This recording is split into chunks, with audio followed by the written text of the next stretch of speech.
من ميكانيكي طائرات في الجيش المصري إلى نجم من نجوم الكوميديا في مصر والعالم العربي. نعم، إنه الفنان الراحل سيد زيان. يعد الفنان المصري الراحل سيد زيان من النجوم أصحاب الطابع الخاص على الشاشة، والذي ميزه عن غيره من نجوم الضحك، فبرز بينهم ولقبه النقاد بقشاش الكوميديا.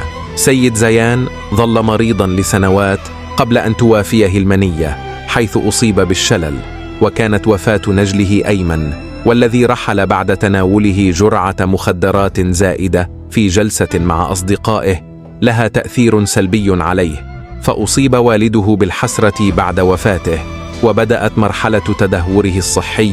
يذكر أن سيد زيان رحل في إبريل عام 2016، وقدم الفنان عددا كبيرا من الأعمال السينمائية الناجحة والمسرحيات، ومنها البرشوت، واحد ليمون، والتاني مجنون، العسكري الأخضر، القشاش، سيدتي الجميلة، الغبي، وأنا، وغيرها.